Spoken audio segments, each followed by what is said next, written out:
Let's get down to business here. Tonight, I think you know our speaker maybe, Josh Pletzer. He's our staff ecologist for BMAP. He's the one that will do the site visits. He's at all of our events. He's pretty knowledgeable about all this stuff we're involved with here, and he's going to speak to you tonight. So here's Josh. Good evening, everyone. Good evening. I feel like I'm at church.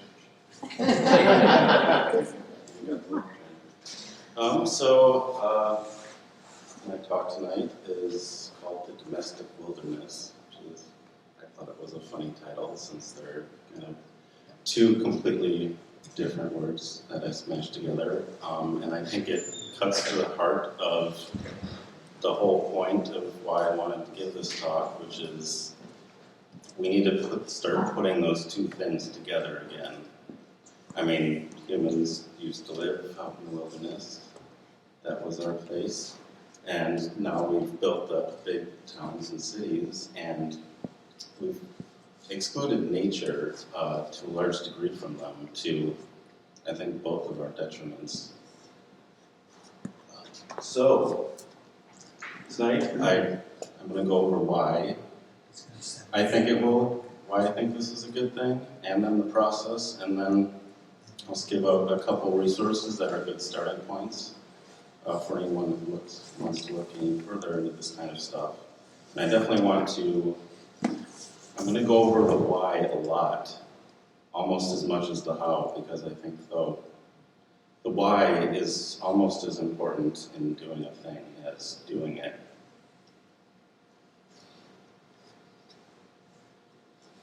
So, why grow native plants? What's the difference? They're plants, I mean, animals seem to eat them, but put that aside for a moment.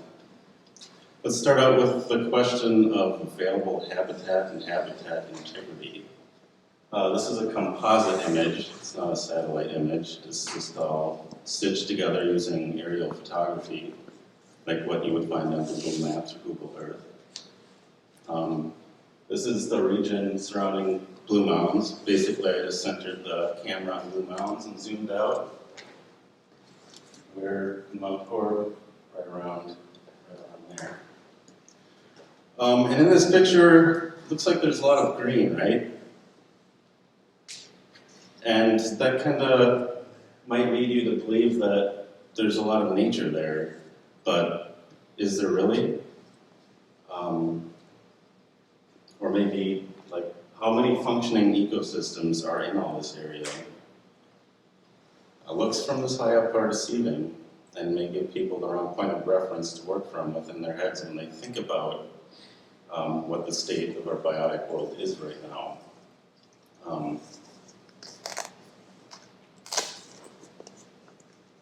This is a different way of looking at it. This is a land use map produced by the United States Geological Survey.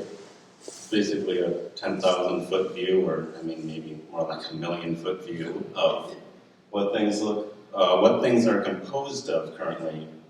I didn't do the math on that. I don't know if it's in 1,000,000 feet. So this is a composite image. The different colors mean different things. This was taken using satellites that, using algorithms, show what the areas are composed of. In this map, the blues are open water and wetlands.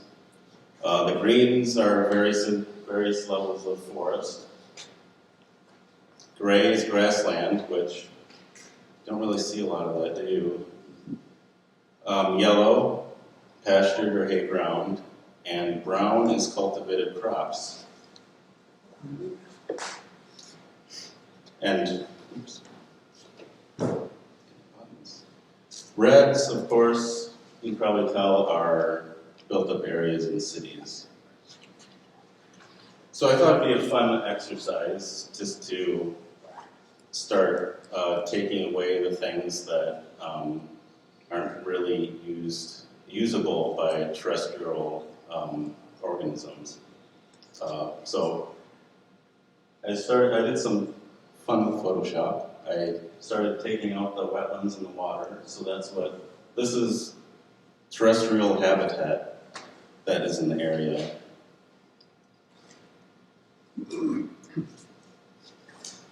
Then I took out the crop fields, which outside of like heavily developed areas where it's pretty much nothing but buildings and concrete, or monoculture crop fields are one of the biggest black holes for diversity, just naturally by what they are. The way we grow crops just isn't compatible with having a lot of species on it. I mean, that's just the way it is. That's by design. We only want one species pretty much in all these fields because we want maximum harvest. Then I took out the pasture land and hay ground. Pasture land can support more species than a monoculture field, of course, but that's not saying much. In our area especially, pastures are mostly overtaken by non-native species and has some degree of supporting native wildlife, but not a lot of native plants anymore.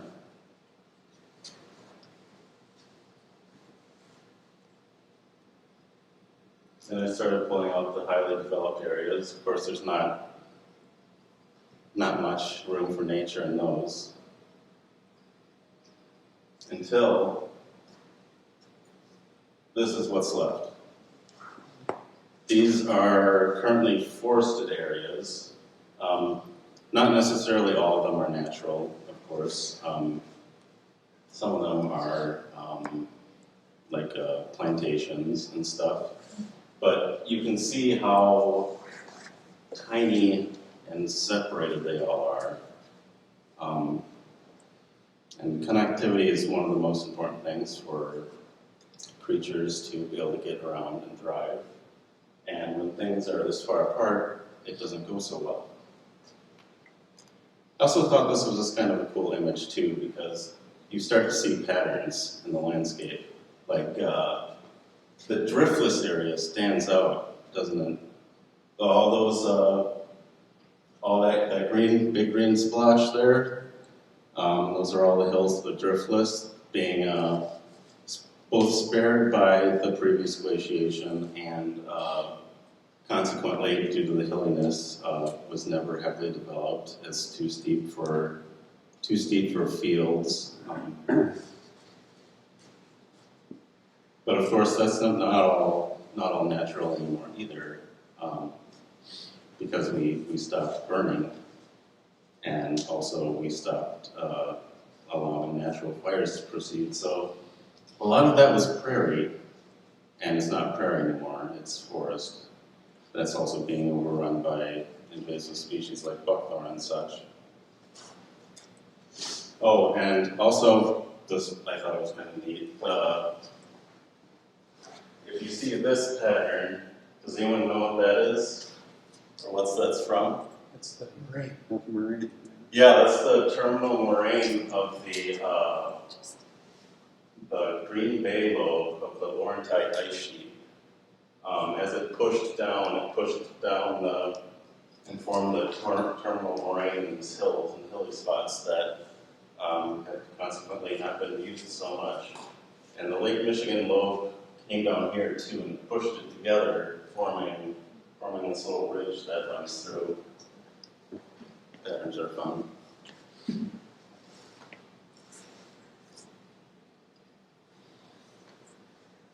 Oh, wrong presentation, I'm sorry.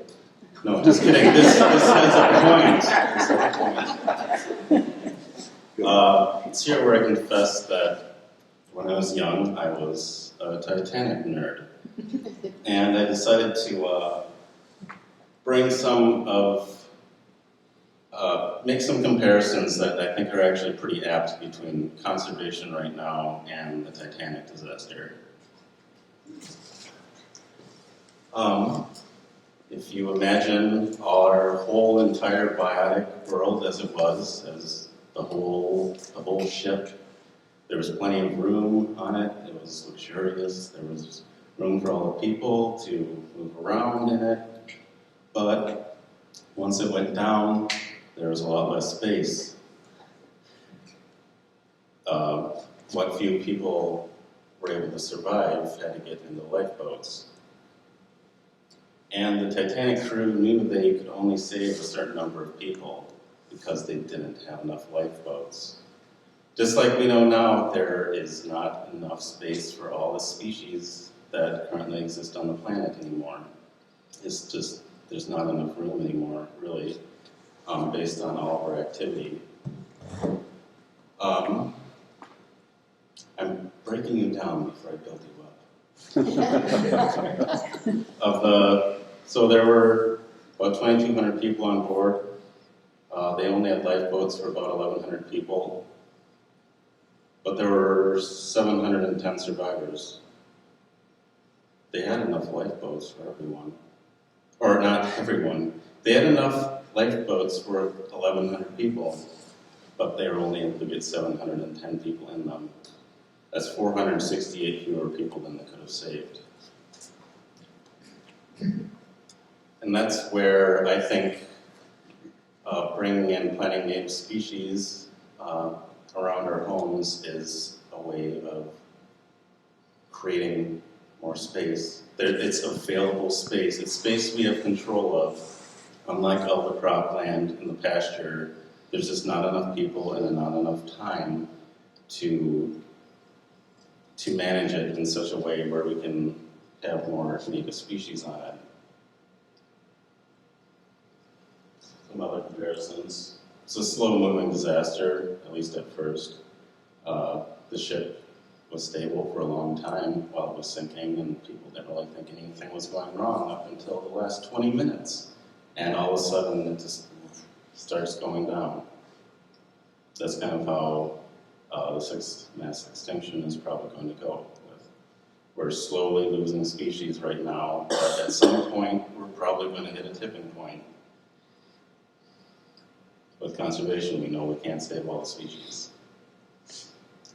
But how many species are going to be around in 100 years depends on how we respond now.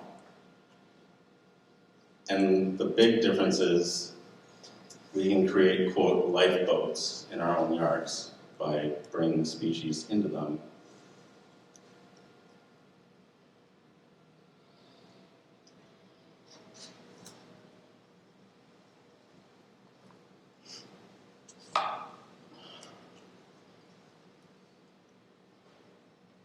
And why care about species going away? Well, I mean, if anyone's familiar with the quote from Carl Sagan about the pale blue dot floating in space all alone in the massive cold expanse, this is the only place in the universe that we know for sure can support life. I mean, there's probably more out there, but it's probably the only one that humanity will ever be able to reach in terms of like finding like other life that has evolved elsewhere.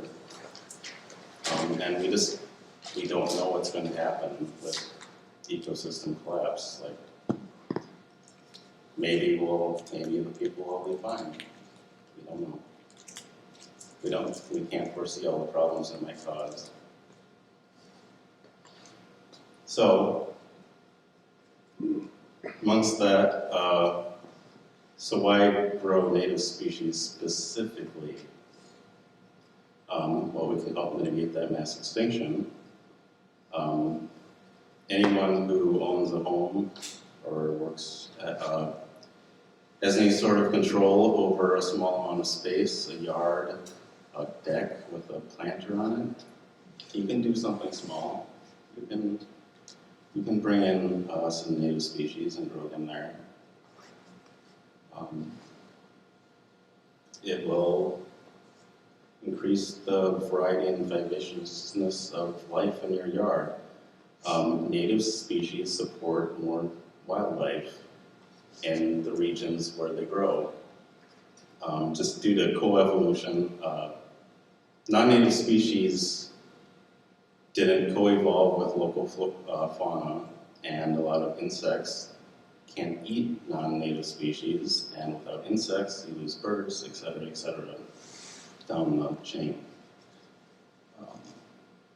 So by bringing native species into your yard, you'll start to see more interesting wildlife. And this is probably might be my favorite photo I've ever taken. Happened by chance. I was trying to take a photo of a bumblebee hyssop that's in my front yard right now. Both native species. And it happened to take off while I was taking the photo. And here's a oriole chick that I found in the yard of someone who has a native planting. Milkweed tussock moth.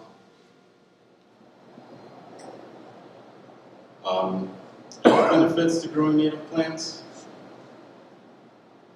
There might be some. I mean, we don't want to make any hard scientific judgments on that, but we're wired for foraging. There's something innate in us, I think, that wants to look at patterns in plants, and by bringing more native plants into our yards, we see more of that. And I just thought this was funny, because sometimes coming home to some gardening can be pretty relaxing.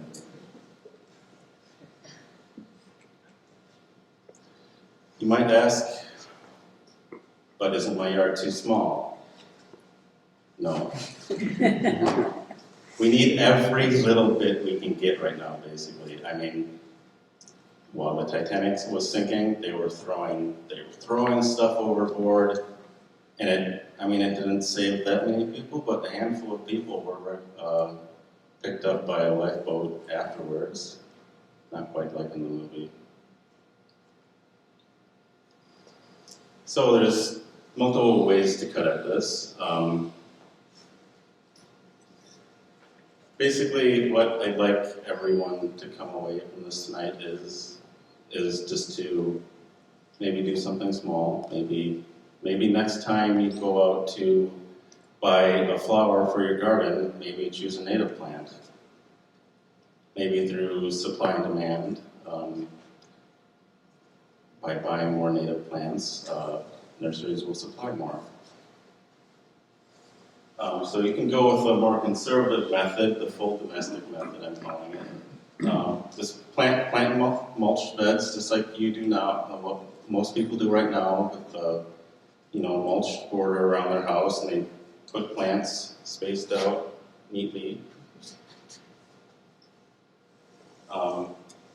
So if you prefer maximum neatness and wild plantings are not quite compatible with your neighborhood, you can do a sort of hybrid method, which I'll go over in a bit. Has a little more intentionality than a fully wild planting, and you can use a matrix planting method, we call it, for it. And then there's the semi-wild, which is basically on the other end of the scale, where you're kind of letting nature take its course. And I think there's some good benefits from this. We started mostly from a seed mix on bare ground. Basically, you put the seeds out and you let them grow and you just see what happens.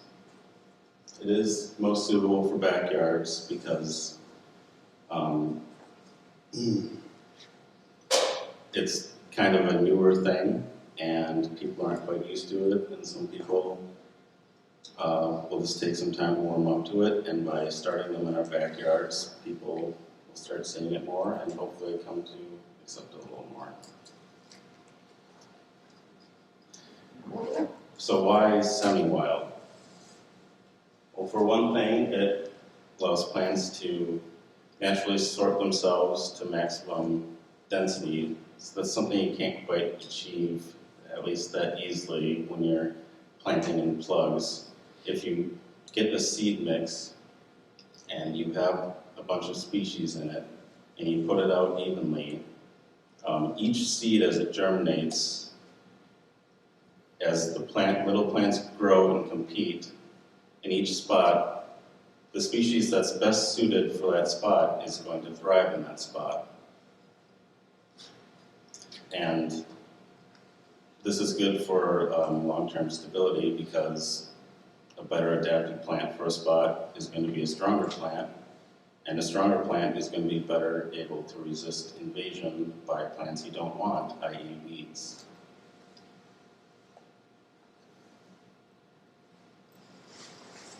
And if you start plants from seeds in an area, you are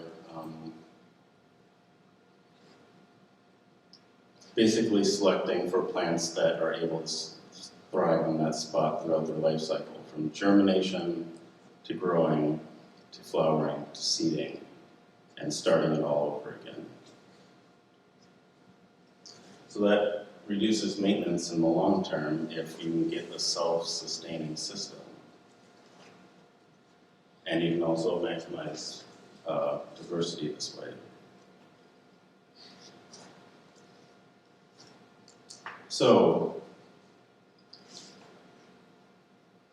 most people put the cart before the horse a little bit.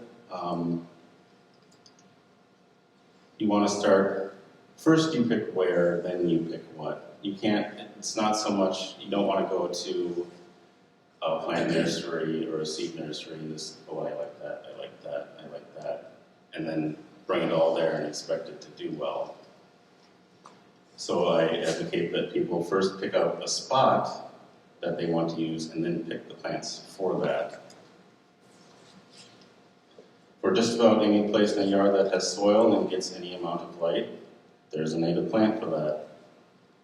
Like if you have a dry spot, a wet spot, a steep or a rough spot in your lawn that is frequently a pain to take care of because the grass is dying and you have to water it or it's flooding out. There's a native plant for that. If it's a too wet spot, rain garden, and there's also xeric plants that look like a dry spot. You have a place in your lawn or yard that basically never gets used, save for the time you cross it while mowing or walking to another location in your yard. There's a native plant you could put there. You have already established plant beds that have non-native species. Maybe start replacing them slowly. I'm not saying everyone go run out and rip out your whole yards right now, but maybe next time you're considering replacing a plant, consider picking a native one. Other good starting locations are like borders between properties, like especially if you get together with a neighbor and decide like this spot's useless, let's do something with it. And it's between your properties, you can make a bigger native garden. And start out only as big as you think you can handle. Start small. Maybe start with a tiny patch in your yard. Maybe start dabbling.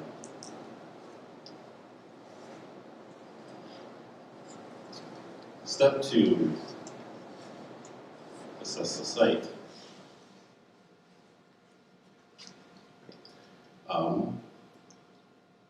So you want to look at the size of the site to determine what plants you're going to be able to put there. The structure being like how flat is it, how hilly is it, what's around it, are there trees above it, is there a house next to it, how much light does it get, how much moisture does it get, and what is the soil like.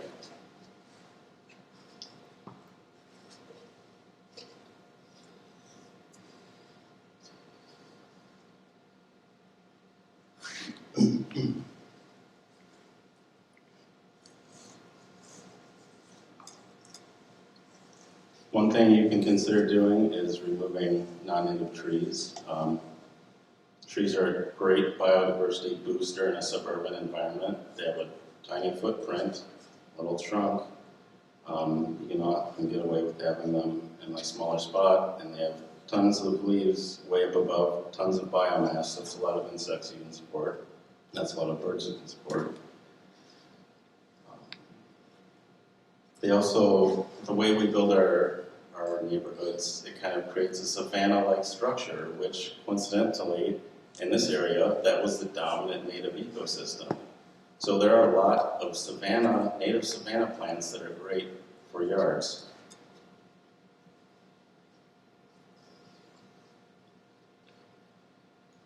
So the best time, I would say, to get rid of a non-native tree is right now, because the longer it's there, the bigger it's going to get, the bigger of a pain it's going to be to remove.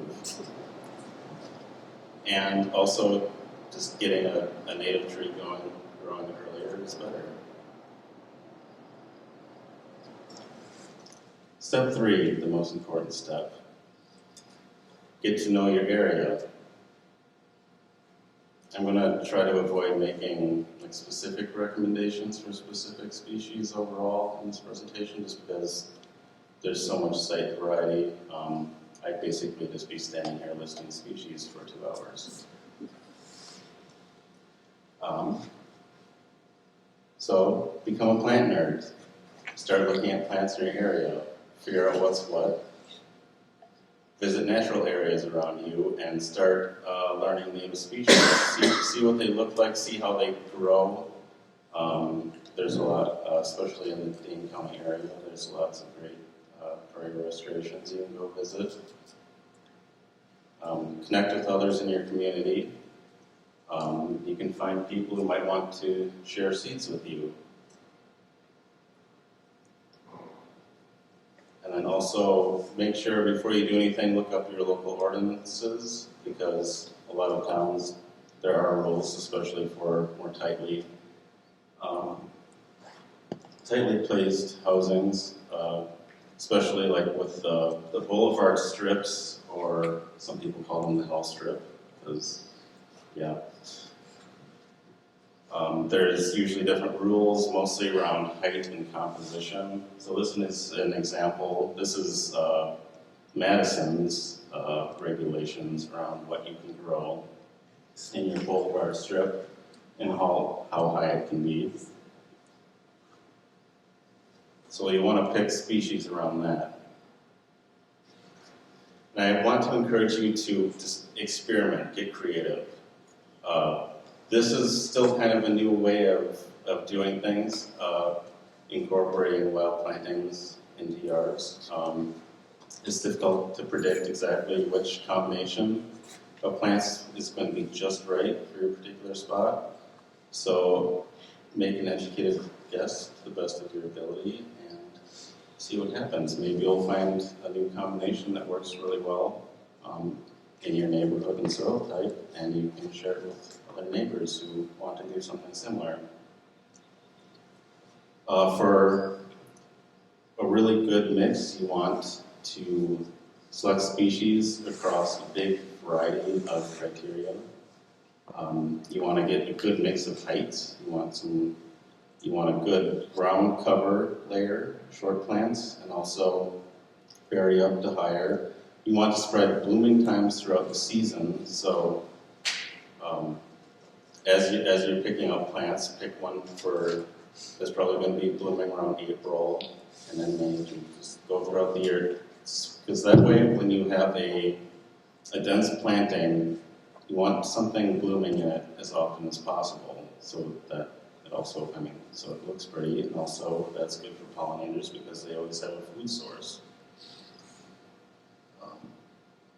Pick a variety of flower colors, shapes, and sizes.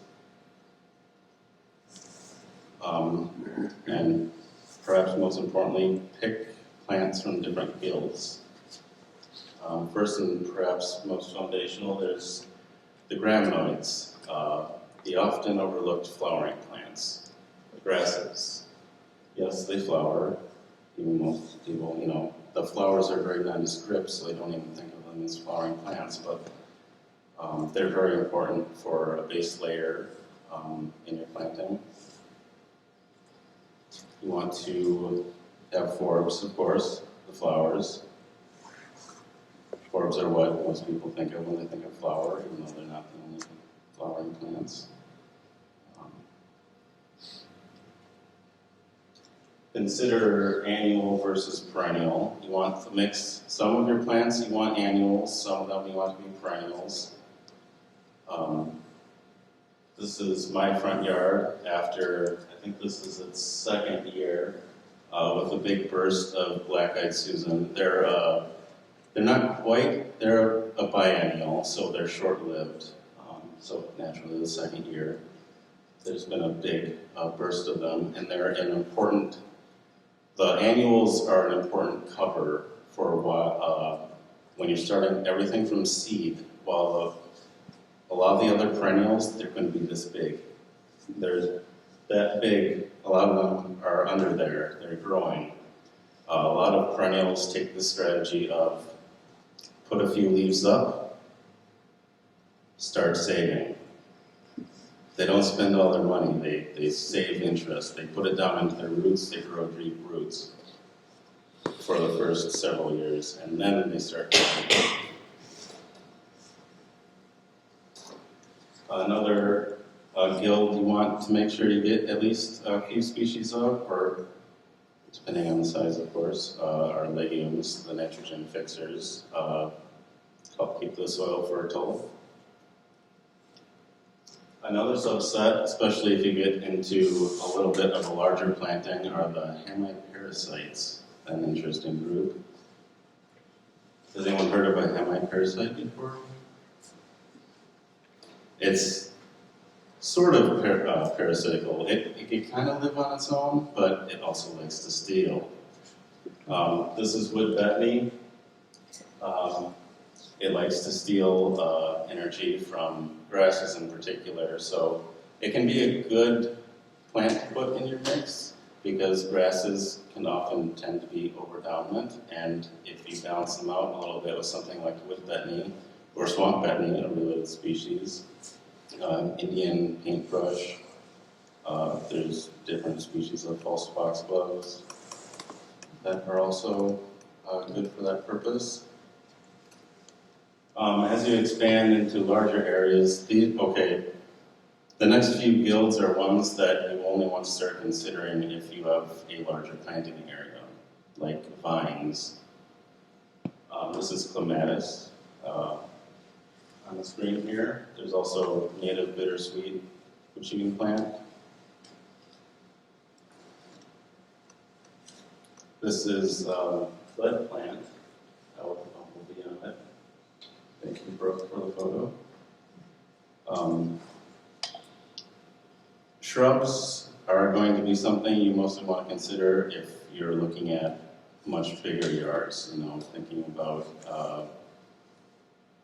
like probably 1,000 square feet or more, you'll want to start maybe considering putting a shrub in.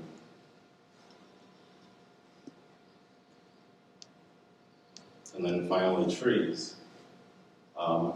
Really big yards. Or, like with the city forestry department, you can consider requesting a native species from them for the next time because there's constant turnover. Eventually they're going to have to replace the tree in front of your house. Maybe put in a note to them, say, hey, next time you put a tree in front of my place, could it be one of the ones on your native list? Or on your list that is also a native. Next step, you pick the species you want, you have to consider sourcing. I made a little tier list for what's best. Most optimal are the native species that are a quote, wild type. The wild type being the ecological term for just the way the plant is, the local,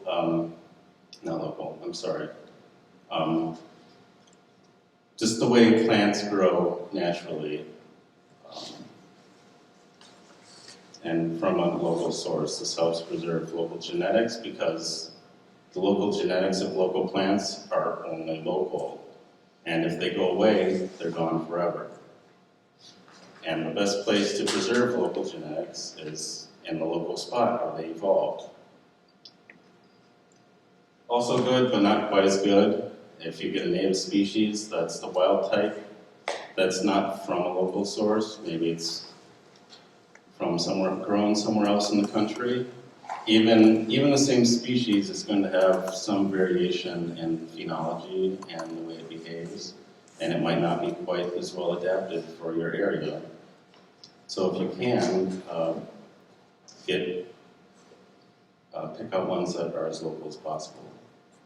The wildlife that depends on the species probably won't care. Yes? Is there any consensus on what's a local source? No. Short answer, no. Also, other short answer, just as local as you can get, basically. I was Consider thinking your- Prairie Moon might, if that's in southeast Minnesota, that may or may not be local. That some people would consider that local enough, some people wouldn't. I certainly think, in my opinion, I think it's okay. I think that's regional enough that the climate and soil conditions are similar enough, and there's enough interchange of genes with something that close that it'll do just fine. You probably just don't want to get, like big blue stem from Texas, where it grows a little differently down there. And then Can I add one to it? yeah, That, I don't know about Prairie Moon, but I know Agricole, if you go for seeds there, they have a history of, they know every plant, every seed where it came from. Along the railroad, south of Middleton, or, they know all their plants where they came from. Where are they? Evansville, Like, yeah, I was gonna say Florida, Evansville? I think so. Evansville. Evansville? Agricole. Okay, yeah, Agricole, yeah. But they know where all their plant seeds that you buy, they can tell you the lineage from them. all the best native seed suppliers should know that if you ask them to. I believe, Prairie Moon is pretty good about that. Are they? If you ask them exactly, they don't just grow exactly where they are in near Winona either. They have suppliers from I don't know how far out, but they have suppliers that might even be closer to here than to there. The not so great, but might be okay, are the cultivars. Those are native species that have been extensively bred. They might not support as many pollinator species because they've been altered in such ways that pollinators might not like them enough for some reason. That's kind of difficult to see the bright delicious apples there, but I thought red delicious apples would be a good example of why a cultivar might not be so great for local pollinators. They've been selected for red delicious is an example of a plant that was selected for something specific, that being the visual appeal and how well it stores. It looks good. I don't think it tastes very good. And like this black-eyed Susan on the left, like it looks really good, it looks cool. It's a cultivar, but does it taste as good as for the pollinators who are coming along? I mean, maybe not. It's kind of a mixed bag with cultivars. Some of them people find are, when studies are done, that, pollinators don't, whatever, yeah, sure, it's another flower, I'll take that. And some of them they've been altered in ways that we don't see, and they're just not appealing to the pollinators anymore. Step 4, the most important step. Site preparation. There are some different methods you can use for this.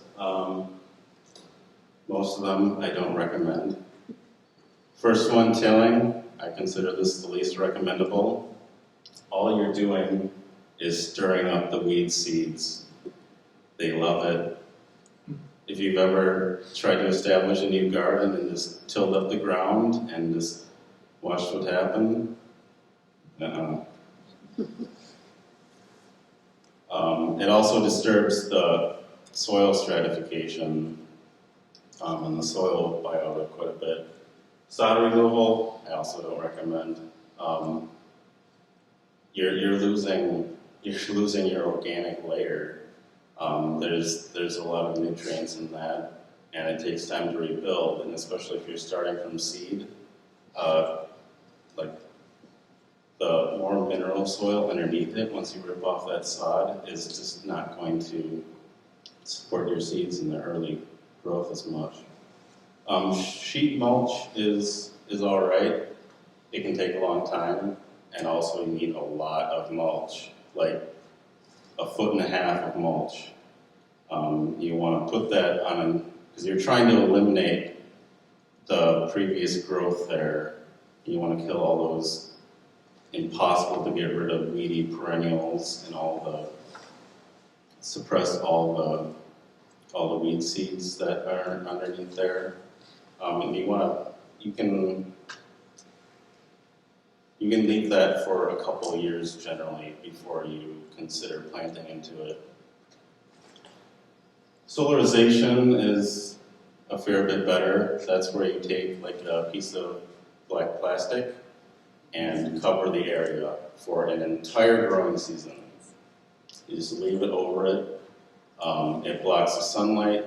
It heats up the soil a little bit, stimulates a lot of weed seeds to germinate, and they've got nowhere to go. They're under black plastic. They use up all their energy and they're done. There's a little bit of drawback with solarization because you kill off a lot of the soil biota, like the fungus in the soil. A lot of species start out with a strong mycorrhizal component of growth, and that they rely a lot on fungi to get their initial energy. And if you kill all those off, you're going to slow down your establishment. The last one, the one I recommend that a lot of people don't like, is herbicide, spray kill. The benefit of this is you're not damaging, it's the least invasive method. You're killing off the weed seeds off the top, you're leaving all their biomass intact on the surface, and it's sitting there. It can decompose a little bit, refertilize the soil, and if you're using something like glyphosate, it does break down pretty quickly in the soil. And with spray kills, you want to do them repeatedly over the course of an entire year. So you spray off the first set of weeds, let them die, wait, those weed seeds will germinate, they'll see the light and make a break for it. Don't let them spray them again. At least 3 times over the course of a year. And it's going to look pretty ugly at first. This is my front yard. After a full year of preparation, you can see on the left, on the right, the house strip on the left, and then 2 bordered sections right in front of the house on the right. And this is after seeding, spring green up. And so nothing's coming up yet. It might look a little ugly at first, but just be patient.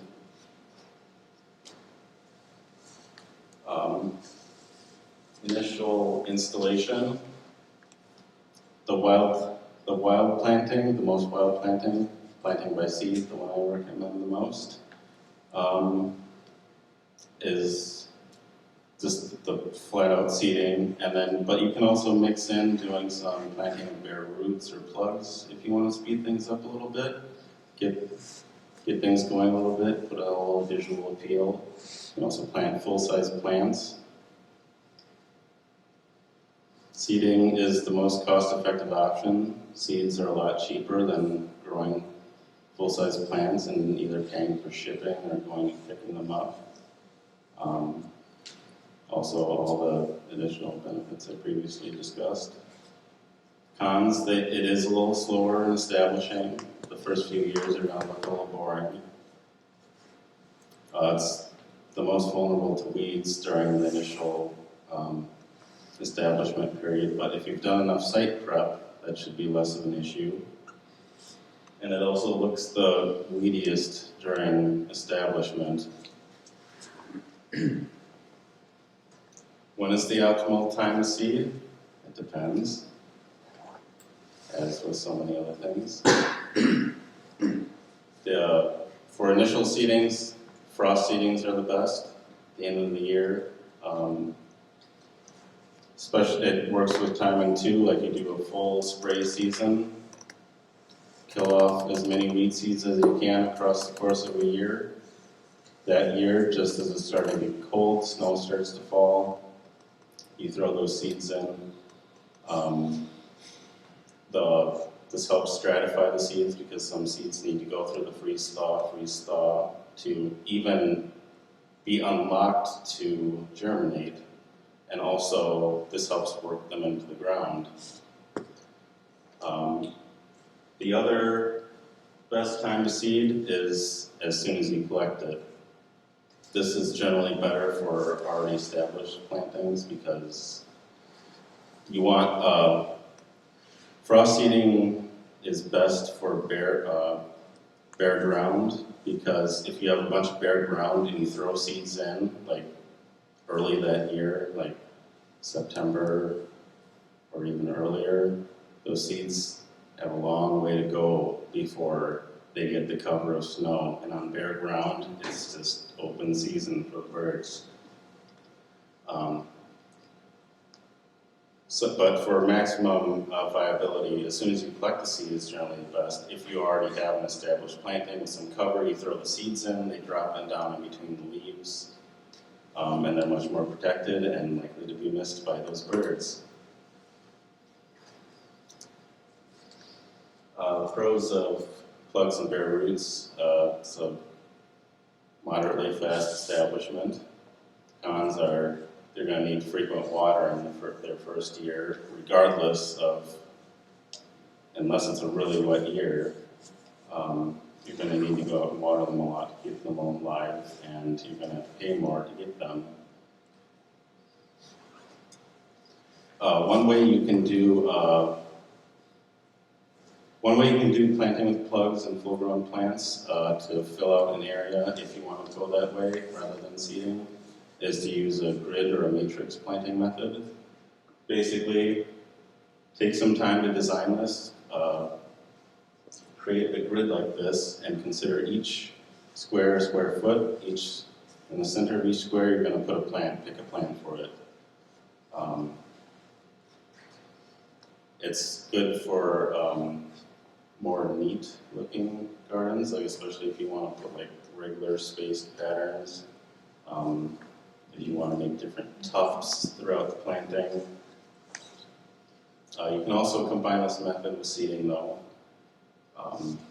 You can either do the seeding first and then plant plugs into it as it establishes, or you can set out the matrix, plant the plugs and then seed later the next season. Full-grown plants, they establish the fastest, they're all set to go. But they're the most expensive, unless you can find someone who wants to share from their front yard. And they might not establish as well in the long term, because in a planter in a pot, a root ball, it's grown, that plant is grown in a pot, that's what it's used to. It's going to struggle to grow its roots out into your soil, even with your best efforts. Step 5, the most important step. Site framing. Cater to the human eye. You want to make it look intentional, especially with wild plantings. People might be a little judgy on them. They might not recognize them for what they are. There's this thing that scientists are calling plant blindness, that people don't really notice plants unless they stick out. And when they do notice them, they don't know what they are. And if they look messy, they just think weeds. So, recommend putting a sign up that might explain what's going on. You can buy them from lots of seed suppliers. Put borders around it. Put all the standard gardening ornamentation in it, make it look like you're doing something with it. It's not just that you abandon your yard. Borders are great. It makes it look like you're doing something with it, and it just looks really good. Step 6, the most important step. Think long term.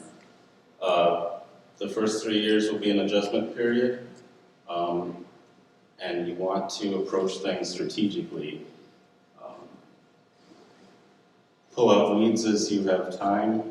Don't bother as much with the annual weeds. Figure out which ones are annual, which ones are perennial. And as you have time, go after the perennials first, because the annuals aren't going to stick around as much, especially if you aren't disturbing the site. All the perennials you planted, they're going to outcompete them eventually. The perennial weeds, not so much. They're going to be a little more pernicious. So you want to focus on getting rid of them first. And if the weed reaches the flowering stage, if it's one of the perennial pernicious weeds, remove it. Remove the whole thing when you take it out, because some of the seeds can still germinate. Yes? Under number 2, I thought if you're establishing a planting, you probably don't want to pull the weeds the first or second year. Oh, yeah. I shouldn't have used that. Good catch. I should not have used that language. Pulling is not the best. Actually, now that you bring that up, a method I recommend is the snip and daub. You find your weed, you snip the stem. This is just a bingo dauber. It's filled with liquid. It's got a little sponge on the top. They also sell these basically exactly the same thing. It's just like a bingo dauber. You can buy them, they're specially designed for herbicide. You can fill it with pre-mixed glyphosate, and as long as you snip the stem of the weed and immediately daub it, that usually will kill it. And it's a great method to really minimize your herbicide use because you're putting it directly on the source. And that's way better than pulling generally. Only pull if it's something that pulls out really easily and you don't get a lot of soil disturbance. So why don't we want to pull our weeds? You don't want to pull them because you want to avoid that soil disturbance. Soil disturbance begets more weeds. But And you might also then be disturbing the forb, say that you're also messing right with next to it. you're damaging the nearby plants because those roots are all intermingling.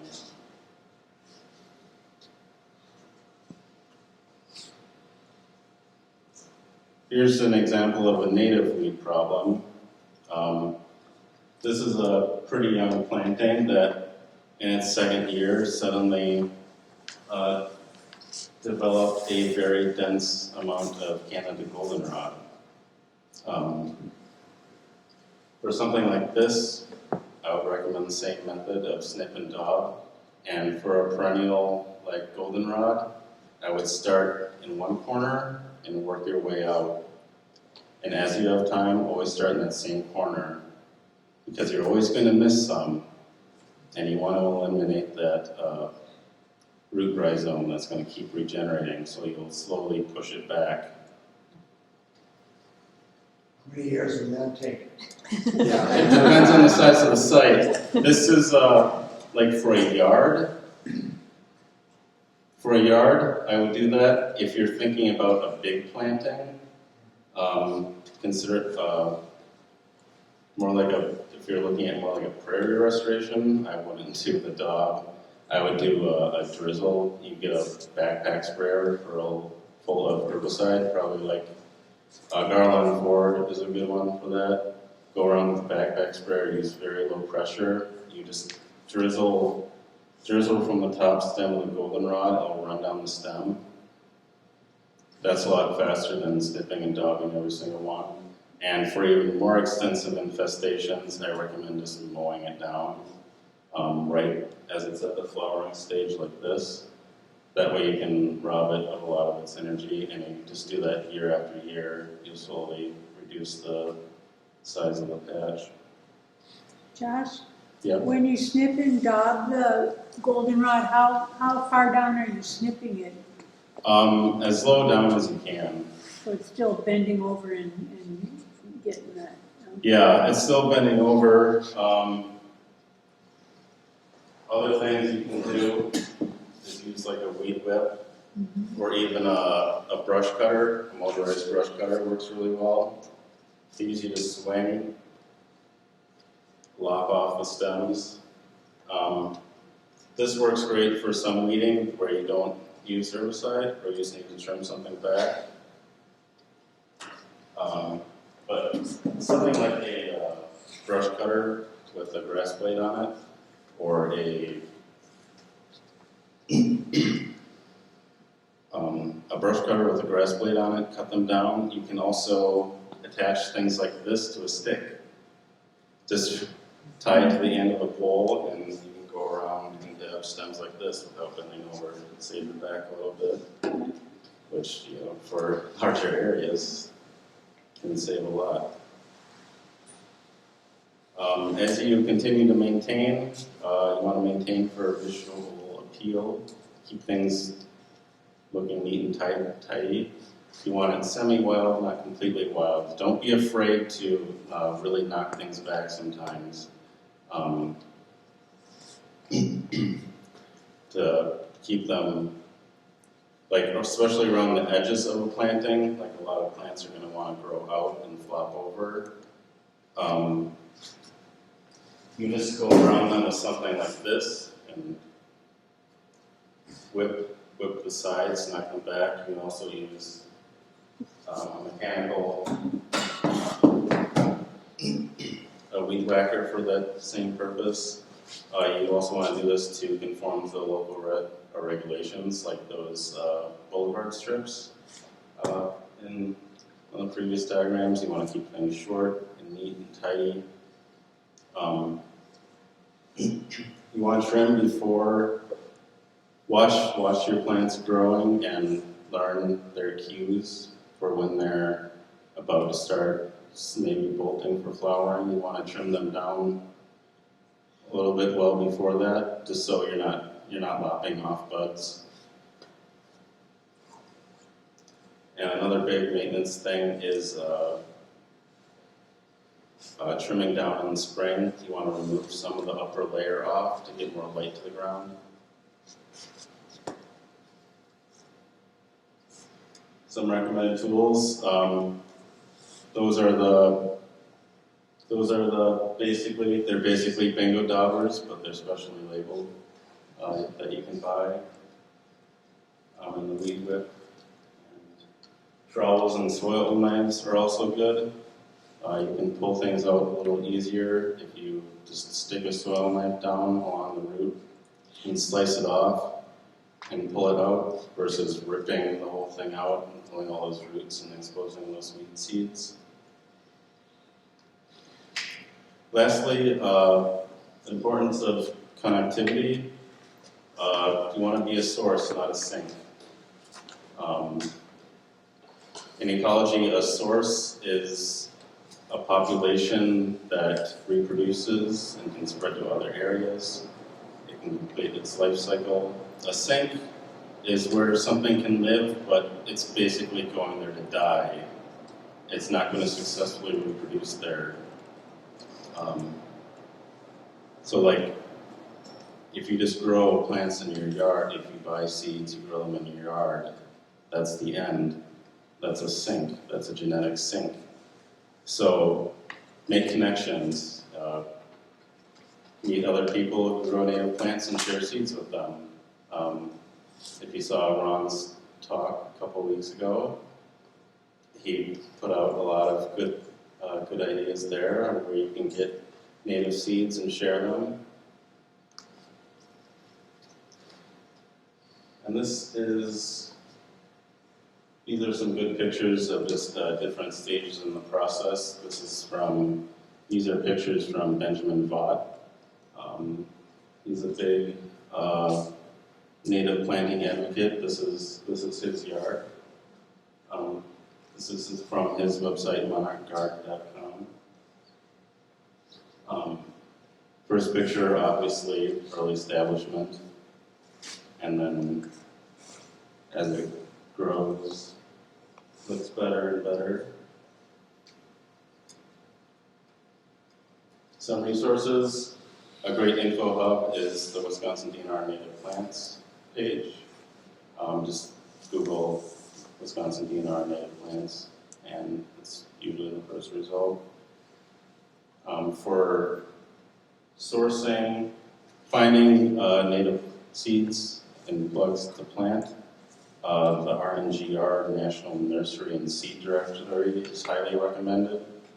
You can go to their site, and they have a map. Every single nursery in their database is labeled on the map. Zoom in to where you are, look at the native nurseries around you, and check them out. Find a local organization, the closer the better, just for regular interaction, and finding what works best in your area, so that being us, the Blue Mountain Area Project. The Driftless Area Land Conservancy is another one in our area, and Wild Ones does local chapters all over. Some further reading, I highly recommend Nature's Best Hope by Douglas Talmy. Says things way better than I do, and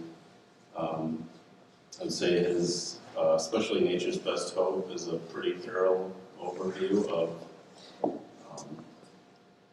just why it's so important to plant native. Also Planting in a Post-Wild World by Rainer and West, and Landscaping with Native Plants in Wisconsin has a lot of good ideas to go from. Any questions? Any advantage of soil testing? Sort of, not really. I wouldn't recommend it unless you've got clear problems. Like if you have plants growing in a spot, you're probably all right. If you know the site has any history, like it was recently an ag field that may have had some of the more hardcore herbicides in the recent past, like atrazine and stuff, things that don't break down. But otherwise, I wouldn't worry about spending money on soil testing. Just look at what the conditions are and go from there. You can do it. I just don't think you're going to get a whole lot of benefit from it.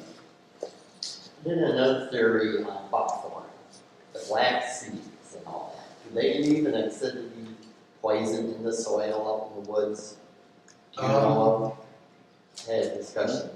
Buckthorn does produce they're called allelopathic chemicals. It's basically natural herbicides. People like to think that we're the only ones who create herbicides. Plants do too. It's brutal chemical warfare in the plant kingdom. And buckthorn is one of the ones that produces some significant amounts. That's why you won't find a lot living under buckthorn other than more buckthorn. So once you start clearing out all your buckthorn and everything, and you start seeding it down, and you really don't have a good catch, is it possible that it's the poison in the soil then, or? It's possible there's still some residual effect. Is there any way to, is there a product or anything you, There's nothing really you can do just other over than time eventually? over time, it'll degrade. Things will reestablish eventually. If you have an area that's completely overridden with buckthorn, I would also take a few years just to, you cut it all down. There's going to be tons of seedlings that try to come in. Even if they don't come in the first year, they might pop up the second year with that open space. And they're just going to be fighting tooth and nail against any seeds you try to put in there. So let's say you do put a seeding in there, nothing comes up after 5-6 years. Do you go back and reseed it again, or cross your fingers over a 10-year period that vegetable will come out? I would reseed again. If it's been that many years, I would reseed again. I would also start, if it has been that many years, I would look into maybe consider something else might be going on. Okay. It might be something that, it could have been just a bad year for planting when you seeded them. Like some drier years just are not good for seed establishment. Especially like the year we had recently where we had the long drought. We had lots of plantings fail that year. They just didn't come in very well. We recommend redoing it in that case.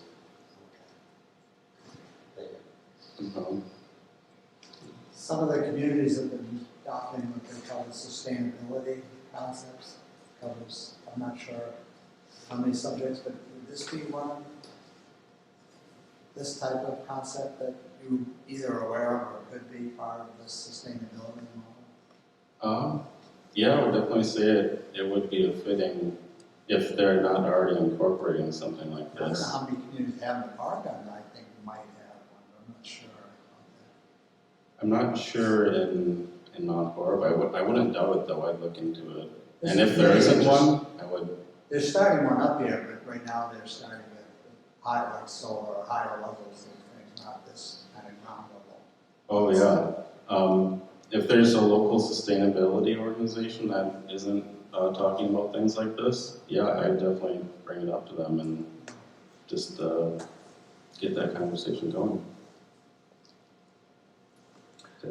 I have a question, but also just follow-up comment on the buckthorn. I believe in interseeding every year.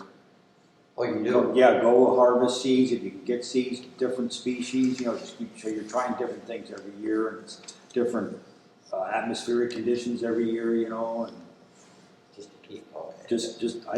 I throw seed in all the time. Out in the woods in your Savannah Oak. Well, wherever you can get it, along railroad corridors, or neighbors, or, Yeah, even parking lots. like I was saying with the connectivity thing too, like seeding, just continue seeding even in the established area. I mean, if you've got a tiny little native planting in your yard that's, like 10 square feet, you're probably not gonna, reseeding it constantly isn't probably gonna do a whole lot. But I still would occasionally, and especially for larger areas, just keep seeding because some things just aren't going to take some years.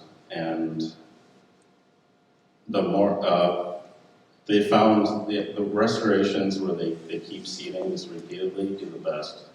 They have better species diversity. So stick at it. Yeah, just keep seed early, seed often.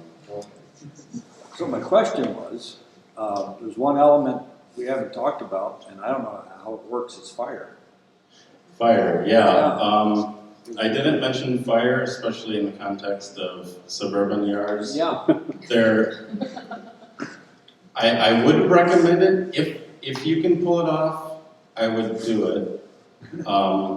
But often, like in towns, you're just not allowed, and I wouldn't push it with the fire department. You don't want that bad press. And also, though, if you're a little further out, things get a little easier. But you can look at the fuels too, I guess, because I know some, with low, you can have fire that flames are a foot tall, just creeping. That wouldn't be scary. Yeah. 6 foot flames leaping in the air would get a little frightful in a suburban environment. Yeah, you don't want that in your. So in lieu of fire, would mowing serve any purpose? Mowing, In the fall, late fall, when everything's done. yeah, so for prairie, mowing does help a little bit. It's not, I would though leave things through the fall, because winter stems are a good habitat, and also a lot of plants retain your seeds, and those are bird feeders. Right. Those are free bird feeders throughout the winter. Though, I would do with the cutting in the spring, just like people usually do, prescribe fire in the spring. And even better than mowing is haying, Yeah. which If you have a lawnmower with a bag on it, you do essentially the same thing. You're removing all that excess material that's like forming a mulch, like especially if you have prairie plants, they don't like that so much. They like to be cleared off every once in a while. So mowing with a bag or hang is a good option for that. Was that everything? Oh, I could keep going. Yeah. Did I see? Yeah, I was just gonna say, I live in the village, Mount Horeb now, and have about a 1,500 square foot prairie planting.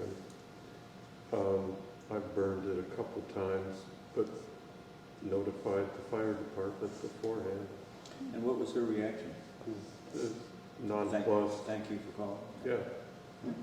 Nice. You can get lucky in some jurisdictions. Yeah, I mean they'll. Some are more stringent than others. Like I work for a contractor that does prescribed burning, and we burn in some neighborhoods that have multi-million-dollar homes, and they're fine with it. It really depends on the area. The advantage of that being next to the house, you can hook the hose up. I would recommend checking out a neighborhood like Knoll Valley, if you ever happen to be through there. It's a neighborhood that was established with an HOA that does good. They have a rule that like 2/3 of each property should have some sort of native planting, and a lot of them burn their yards every year. And I would recommend going and checking it out throughout the year and just seeing the different stages of growth. It's really cool to see around these houses when they burn and everything's jet black for a week, and then that fresh green comes in these prairies. It's the most brilliant green you'll ever see. It's just really cool. Are you advocating to never pull plants to disturb soil? Like, I pull garlic mustard, which is basically disturbing the soil. I wouldn't say it. I mean, it depends. If you can't use herbicide, like for garlic mustard, that's really your only option. Garlic mustard is one that I lean more towards pulling is okay. It's just especially in like more prairie planting, especially that Right. pulling is worse. And garlic mustard pulls out reasonably well. Right. Optimally though, I would spray it with herbicide if you can avoid if it's an area where you can use herbicide, and if you don't have a lot of like really precious plants around that could potentially be collateral, like right next to them. You use an herbicide like Escort, or MSM, it doesn't spread very much, and as long as you use a very concentrated spray, get it directly on those garlic mustard plants, it's not going to affect much around it. So, I mean, you're still going to get, with garlic mustard, it hardly matters. Those seeds are going to sprout. Right. So, I mean, pull it, spray it, do whatever you can.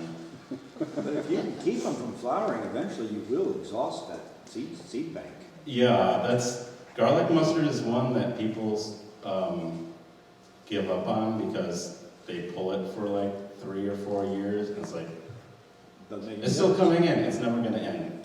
I'm done. But especially in a patch that's been established for a while, that their seed bank can last a couple decades. I mean, you're going to see eventually the seed viability is going to drop off. So you'll hit a decline eventually. Like, you're going to be like pulling garlic mustard, thinking it's pointless. And then you're going to start reaching a tipping point where, as long as you're clearing off, you're not letting them go to seed in that spot, and it's not in a spot where new seed is constantly getting tracked in, you're eventually going to see a drop off. And I mean, like garlic mustard seeds can last 50 years in the soil too, unfortunately. I mean, most of them don't last that long, but some of them can, so that's why you have to be more persistent than garlic mustard. And just, even in an area where you think you've gotten it all, just keep going back, keep scouting it. One might pop up again, and get that one while it's there. Because if it goes to seed, that's 20 more years of seed right there. Yeah. That's why I also recommend doing treating it like a battlefront, basically. You have your strong zone where you're starting out from. That's where you're defending. You push the front forward. Don't, if you have a big property, don't like hop around to different areas every year, like I'm gonna pull here, I'm gonna pull here, I'm thinking I'm reducing it here, then I'm reducing it here. You're gonna be playing whack-a-mole forever. You wanna, every time you go out to pull, start in the same spot, work out from there. Because even if you're spending a bunch of time, picking off like one or two, you gotta get those, because that spot you just spent all that time clearing, that's 10,000 more seeds in a single year. One plant. Have you run across any reliable sources of funding for people that do live in town that aren't landowners or working lands or anything like that to get a garden started? That aren't landowners, or? Correct. I'm not sure exactly. How do you mean? Well, I know there's grant programs that sometimes open and close, but I was just wondering if there's any really reliable place people can go if they just have a lawn or. If like people just have a lawn? For grant funding. There's not so much in the way of grants. There's some organizations that I think like Xerxes Society has if not free, I think it's significantly subsidized. You can get like a planter full of plants that are good for pollinators. Some other organizations offer starter kits like that. There's a group called the Bee and Butterfly Project or Fund, but I don't know how small, what the smallest size is. That's one. They do some good work. I would be careful.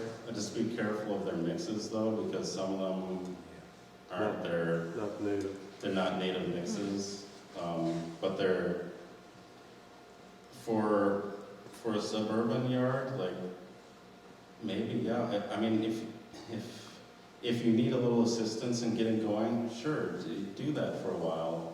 Like get it started. Like get your weed management going. Get a prairie patch started, and then maybe as you have more time to gather more seeds, make friends, find free seeds. Seeds are fun because they grow on trees.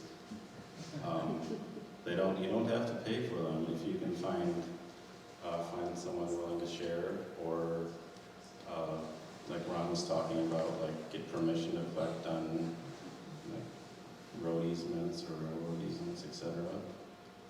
I was going to say, Wild Ones is a good resource for the urban home person who wants to develop it. So they would have a lot of resources and could provide good advice on what to do and maybe where to get some money. Yeah, I look into Madison has a chapter of Wild Ones. They're a great resource. I look into them too. Just gonna say too, Dane County residents, there's Plant Dane, where you can get low cost native plugs every year. And then there's also a woman in Oregon that sells from her home called Gnarly Oak Nursery, Native Nursery or something. Oh yeah, some of the plants in my yard are from there. Yep, yeah, I've got some too. And she sells it for like it used to be $1, now it's like $1.25. Yep. Per plug. And they're small, but they do good. Yeah. And she just has like a sale every year. You can pre-order online and pick up at her house. Yeah. Yeah, if you just look, there's somewhere you can find, no matter your budget, you can start to find native seeds somewhere. Like Ron was talking about, like even some natural areas, like take some time to volunteer with them and then ask them, hey, could I collect a few seeds of some of, maybe your more common plants that are like well established? Could I take a few of those and start them at my house, and they might be amenable to that.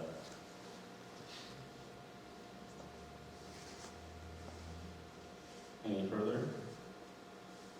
Josh, I've been a vegetable gardener my whole life, and we talk about companion planting a lot. You would never plant, this plant next to that one.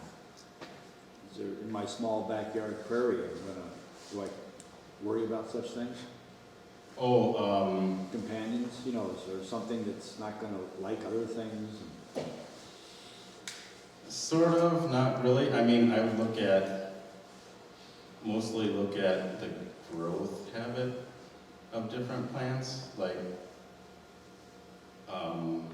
take some of your really massive forbs, like the sophiums, the ones that grow 10 feet high.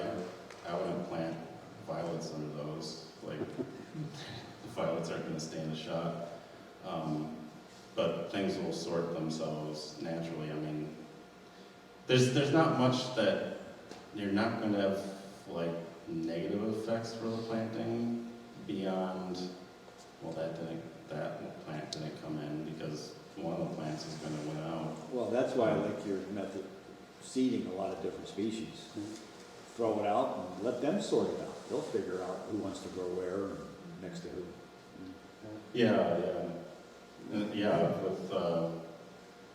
Because when you plant from plugs, like, Then you just spent $8 on a plug you put in, and you put another plug next to it that shade took it over within a couple of years. Well, but when you throw a bunch of seeds down that are evenly mixed, though you don't, I mean, like, especially for in-town plantings, like, it's better to create patterns in the planting, like, maybe pick out all your whole seed mix, but reserve certain ones. Even if you're just throwing seeds in, like maybe reserve the really tall species, put them in their own little spots, like throw a dab here, throw a dab there, just so you get some varying structure. Like here's a spot of tall plants, here's a spot of tall plants, and then the shorter species have a little bit of space. That also makes a really nice display because you've got some patterns going on. And also, like, if you do take all those really tall species that you chose for your mix, and you just mix them all evenly with the really short species, well, those short species might not be around for very long. So you give them spread, mix evenly generally, except with exceptions, I would say, like really tall, like, as I was talking about with the structure, like maybe reserve out your taller species or your bushes too. And even, I mean, trees, like you can't plant a little blue stem right next to an oak tree and expect the little blue stem to be around for very long. One other thought, it's kind of a hybrid of what you suggest if you want to have plugs, but you don't want the expensive plugs, and you can buy seeds in small amounts and germinate them yourself and grow your plugs. Do that all the summer while you're tilling the lawn, and then by fall, you've got great time to plant those plugs. Actually, yeah, that's a great idea. Yeah, you can stretch your budget a little more that way, and also have something to do while you're looking at that expanse of dead grass. There's hope. There's hope in this country. I've read that it is preferable to plant, to seed forbs in the fall and grasses in the spring. Is there anything to that? Yes, though I wouldn't, if you're just planting them together, I wouldn't bother separating them out like that. Like if you're seeding your forbs in the fall, I would just seed the grasses with them. Especially since in a lot of cases the grasses don't really need any more help. because that's one of the problems that people run into is they put too many grasses in their seed mix. And then like they also, if you seed grasses in the spring, they're gonna have a big competitive advantage because more of them are gonna survive the winter and they're gonna grow on top of all those little forb seeds that work their way down into the ground over the course of the winter. So yeah, if you have a planting and it's nothing but forbs and you want it, that's not a common problem, but I have seen some prairie plantings that do have that, where they have hardly any grass in the matrix, and that's like an open niche. It's inviting invasion because grasses fill that certain niche, and if they're not there, weeds are more likely to come into that. So if you have nothing but forbs in a big planting, yeah, I'd throw out some grass seed in the spring to maybe give it a shot. Because if you have already established forbs and you try to throw grass seed in the fall, you're probably not going to get any grass out of that. But your forbs you want to do in the fall for sure. Yeah. Because you got a cold stratifying. Yeah, forbs most definitely benefit the most from fall planting. Usually have the most complicated germination sequences. Like some even need a full 60 days of cold, or they need that cycle. They need warm, cold, cold, cold, cold, cold over the winter, and then warm again, and then warmer, and then they'll germinate. If you throw plants like that, if you throw those seeds out in the spring, they're not going to germinate, and then it's just open season for a full year of all the nematodes in the soil having a feast.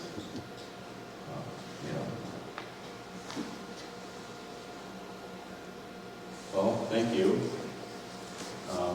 Thanks to Brooke for supplying some additional photos for me. And special thanks to my wife, Robin, for unwavering support through my process of creating this. And I'll just leave you with another Oliver Leopold quote.